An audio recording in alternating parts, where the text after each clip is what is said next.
Patrick, Chris. Good afternoon, everybody, and thank you very much for coming.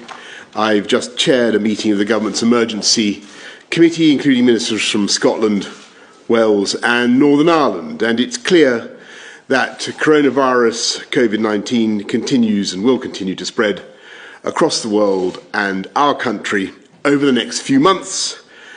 We've done what can be done to contain this disease, and this has brought us valuable time, but it's now a global pandemic, and the number of cases will rise sharply. Indeed, the true number of cases is higher, perhaps much higher, than the number of cases we have so far confirmed with tests. And I've got to be clear, we've all got to be clear, this is the worst public health crisis for a generation.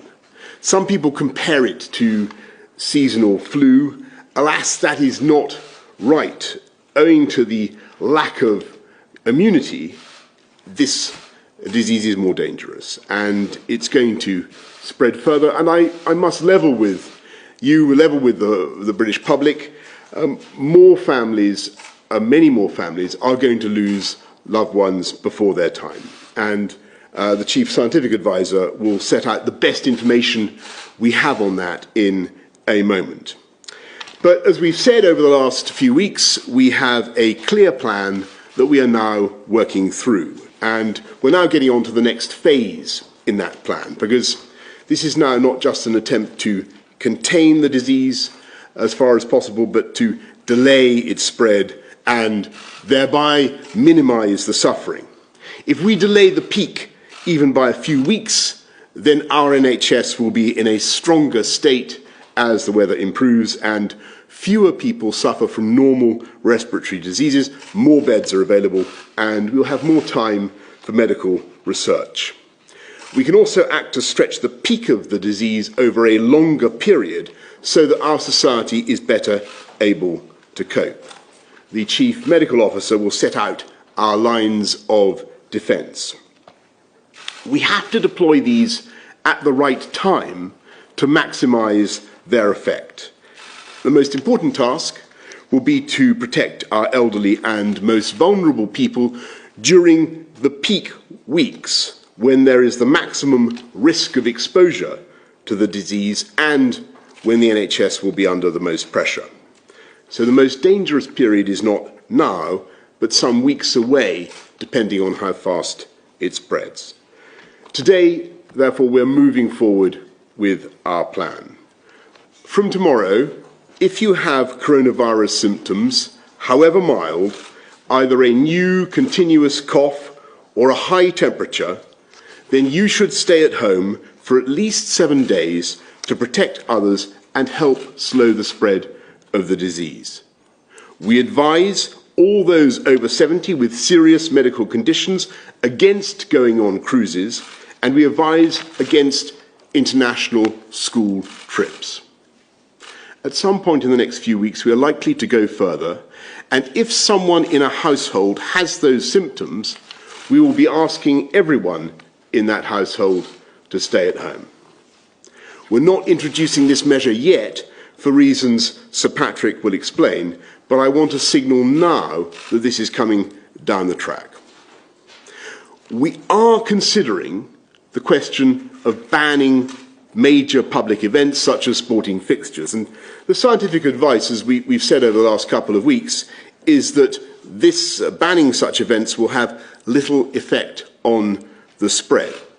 But there is also the issue of the burden that such events can place on public services. So we're discussing these issues with colleagues in all parts of the United Kingdom, and we'll have more to say shortly about the timing of further action in that respect.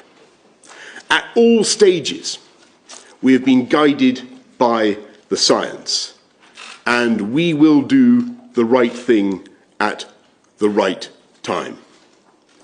We are not, repeat not, closing schools now. The scientific advice is that this could do more harm than good at this time, but of course we're keeping this under review, and this again may change as the disease spreads.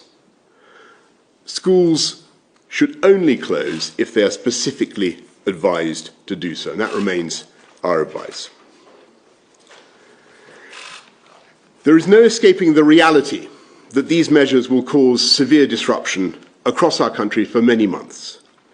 The best scientific advice is that this will help us slow the disease and save lives. There will be detailed information available on the NHS website and from 111 online. But I want to stress something that's very important in the wake of what we're saying this afternoon. I urge people who think, in view of what we're saying about their potential symptoms, that they should stay at home. I urge them not to call 111, but to use the internet for information if they can. I also want, at this stage, to speak directly to older people, because this disease is particularly dangerous for you, for older people, even though the vast majority of older people will experience a mild to moderate illness. I know that many people will be very worried. And I think we should all be thinking about our elderly relatives, the more vulnerable members of our family, our neighbours, and everything we can do to protect them over the next few months. We're going to need to mobilise millions of people to help and support each other. And I just want you to know that the government will do all we can to help you and your family during this period. We're not just going to be, as you saw yesterday, supporting the economy during this period. We will be providing money and many other forms of support and helping communities to support each other.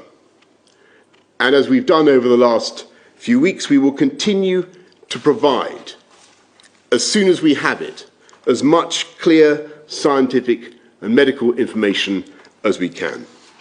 So I'd like to end by repeating the two important messages with which you will become familiar. It is still vital, perhaps more vital than ever, that we remember to wash our hands.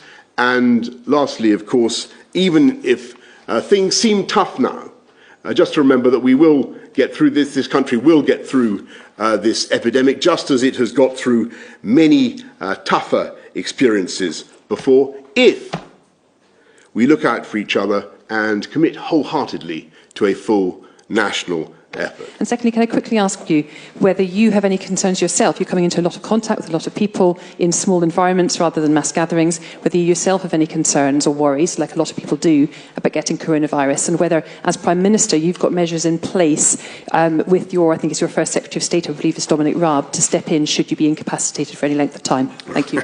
On the second thing, well, I'm washing my hands. That's the crucial thing.